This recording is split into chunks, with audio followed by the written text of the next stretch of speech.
नारद जी महाराज माता रुक्मिणी के पास गए और माता रुक्मिणी से कहते हैं कि हे देवी, क्या आप राधा जी को जानती हो?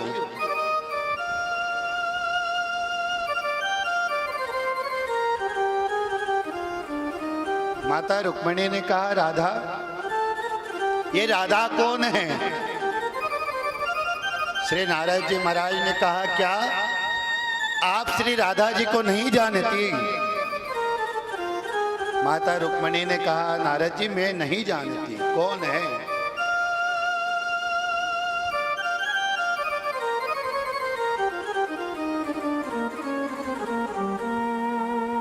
नारद जी महाराज ने माता रुक्मिणी से कहा कि जब द्वारिकाधीश आए ना तो तुम उन्हीं से पूछ लेना कि राधा जी कौन है। महाराज कुछ समय के बाद जब द्वारिकाधीश का आगमन हुआ, माता रुक्मिणी ने द्वारिकाधीश को आते हुए केवल एक ही प्रश्न पूछा कि हे नाथ, आप कृपा करके ये बताइए कि राधा जी कौन है?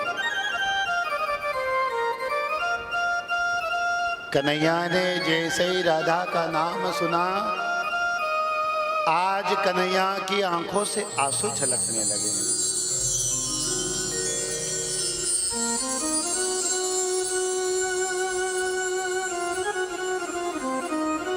माता रुक्मिणी ने कन्हैया की आंखों की ओर देखा। आज द्वारिकाधीश की आंखों में आंसू आ गए।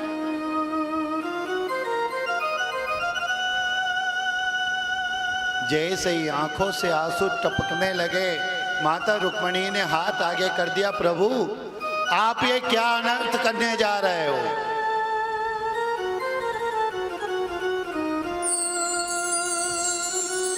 जिस पृथ्वी को आपने सुतल लोक से पृथ्वी को शेषनाग की फण के ऊपर स्थापित किया है, जिस सृष्टि को आपने विस्तार किया है,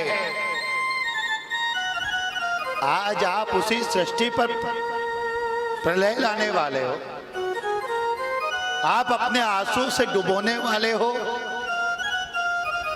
अगर ये एक आंसू आपका धरती पर गिर जाता तो सारी धरती डूब जाती।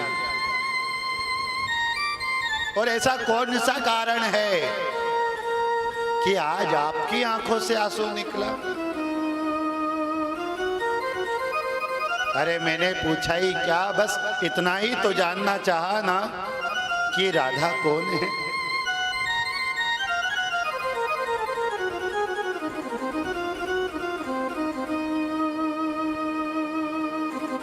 जैसे ही माता रुक्मिणी ने कन्हैया से पूछा, आज आपके रोने का कारण क्या मैं जान सकती हूँ?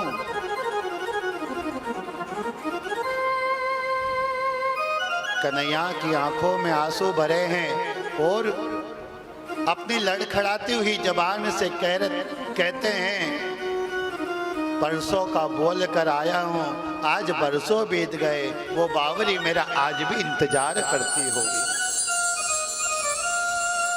रुक्मिणी ने जैसे ही सुना कि वो बावरी आज भी मुझसे प्रेम करती होगी, इंतजार करती होगी, कुछ समय के लिए माता रुक्मिणी अचंभित करने लगी। प्रभु मैं तो जानती थी कि आप सबसे अधिक प्रेम मुझसे करते हो, पर मेरे अलावा कोई और भी है जिसे आप प्रेम करते हो।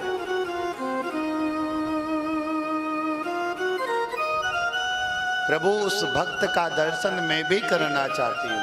क्या इस दासी को उस देवी का दर्शन करने का सौभाग्य मिलेगा? भगवान ने कहा ठीक है, जाओ, हमारे नगर के पास में राधा जी का शिविर लगा है, तुम जाओ और वहीं पर राधा का दर्शन कर लो। माता रुक्मिणी राधा जी का दर्शन करने के भाव से राधा जी के शिविर में जाती है। जैसे ही महाराज महल के अंदर प्रवेश किया, दरवाजा खटखटाया, एक बहुत सुंदर स्त्री ने दरवाजा खोला है। रुक्मणी जी ने उस स्त्री को प्रणाम किया, पूछा क्या आप राधा जी हैं? उस स्त्री ने कहा राधा जी और मैं? अरे मैं तो राधा जी के चरणों की धूल भी नहीं हूं, राधा जी तो अंदर है।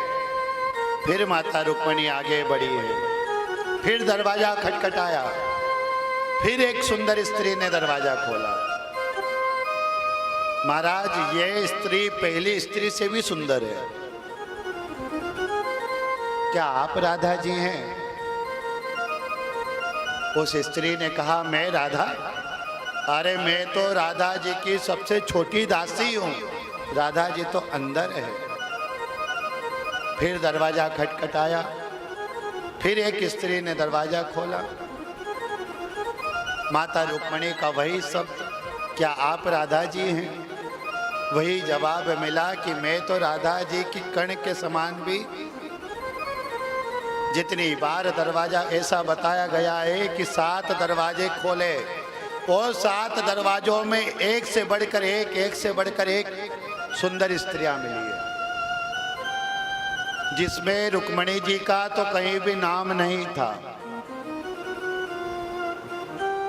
राधा जी की दासियां रुक्मणी से ज्यादा सुंदर थी। 7वां दरवाजा खोला, एक दासी ने दरवाजा खोला है। राधा जी अपने केश संवार रही थी। माता रुक्मणी ने उस दासी से कहा क्या राधा जी यहीं हैं? उस दासी ने इशारा कर दिया। राधा जी पीछे से अपने केश, माता रुक्मणी ने कहा क्या आप ही राधा हैं?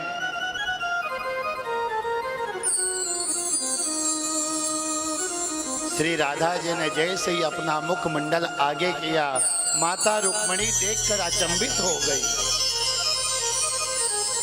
साक्षात भगवान द्वारकाधीश के रूप में ही राधा जी खड़ी है।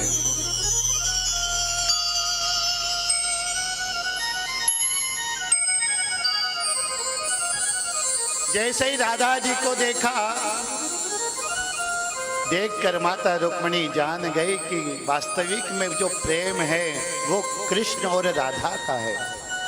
अरे मैं तो राधा और कृष्ण की दासी बनने के भी समान नहीं हूं। राधा जी ने रुक्मणी से पूछा तुम कौन हो? माता रुक्मणी ने कहा मैं द्वारिकाधीश कृष्ण की पटरानी हूं। अच्छा, तो उस छलिया की पत्नी हो, तुम पटरानी हो? अरे वो झूठा कहाँ है? मुझसे वादा करके गया था कि परसों लौट कर आऊंगा, बरसों बीत गए और मैंने तो सुना है कि अब वो द्वारिका का राजा बन गया है। लोग उसे द्वारिकाधीश कहते हैं।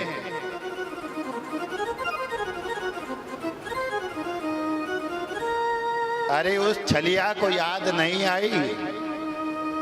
अरे एक बार राधा को तो स्मरण कर लिया होता। और आज तुम इस राधा से मिलने आई हो तो क्या उस छलिया ने तुम्हें भेंट नहीं दी? क्या ये नहीं बताया कि राधा को जाना और ये भेंट मेरी ओर से देना? रुक्मणी मैया ने चारों तरफ देखा तो एक दूध का गिलास रखा हुआ था। उसी दूध के गिलास को राधा जी को दे दिया और कहा कि कन्हैया ने मुझसे कहा है कि राधा को दूध अधिक प्रिय है। जैसे ही राधा ने सुना कि यह दूध का गिलास द्वारिकाधीश ने भेजा है, बिना विचार किए उस दूध का पान कर जाती है। महाराज वह दूध इतना गर्म था कि राधा जी के हृदय में छाले पड़ गए। माता रुक्मणी राधा जी से भेंट करके जब द्वारिका लौटी है तो देखा कि भगवान शेष सैया पर सोए हुए हैं और भगवान के पैरों में छाले पड़े हुए हैं। माता रुक्मणी ने पूछा प्रभु आज आप सुबह से शाम तक कहीं गए नहीं हो, फिर आपके पैरों में छाले? ये कैसे पड़ गए? द्वारकाधीश ने कहा, ये सब तुम्हारी ही तो कृपा है। अरे तुमने उस अभागन को मेरे नाम से गरम गरम दूध दे दिया और उसने बिना विचार किए वही गरम दूध पी लिया, जिसके कारण उसके हृदय में छाले पड़ गए। और तुम नहीं जानती कि राधा अपने हृदय में मेरे चरण कमलों को रखती है। आज उसका हृदय नहीं बल्कि मेरे चरण जल गए हैं। ये तुम्हारे ही तो कारण। महाराज, प्रेम अनंत है, प्रेम की कोई परिभाषा नहीं होती है। एक बार स्वर्ग में जब राधा जी और द्वारकाधीश मिले हैं ना, तो आज राधा जी पहली बार कन्हैया को कहती, आओ द्वारकाधीश, कैसी रही तुम्हारी यात्रा? आज जैसे ही राधा ने कन्हैया को द्वारकाधीश कहकर पुकारा, कन्हैया राधा जी से कहने लगी, अरे ओ राधा, अरे तुम मुझे कब से द्वारकाधीश पुकारने लगी हो? तुम्हारे लिए तो आज भी मैं कन्वा हूं, काला हूं, कृष्ण हूं। राधा जी ने कन्हैया से कहा, द्वारकाधीश से कहा कि नहीं, अगर तुम मेरे वही कन्हैया होते ना, तो तुम जिस प्रकार एक उंगली से तुमने कन्हैया बनकर सारे ब्रजवासियों को दुखों से दूर किया, द्वारकाधीश बनने पर तुमने उसी एक उंगली से, सुदर्शन से, कई लोगों को मार दिया। जिस मधुर वाणी से तुम गोकुल वासियों के, ब्रज के लोगों का भाव मोहित कर लेते थे, उसी एक जिह्वा से तुम्हें गीता का ज्ञान देना पड़ा, महाभारत का युद्ध कराना पड़ा। तुम चाहते तो महाभारत का युद्ध टाल सकते थे, पर तुम द्वारकाधीश बनकर तुमने ऐसा नहीं किया। अगर तुम मेरे कान्हा होते, कन्वा होते, कानुड़ा होते ना, तो महाभारत का युद्ध नहीं होने देते। आज यही कारण है कि तुम द्वारकाधीश बन गए और मैं मही के मही राधा बनकर रह गई।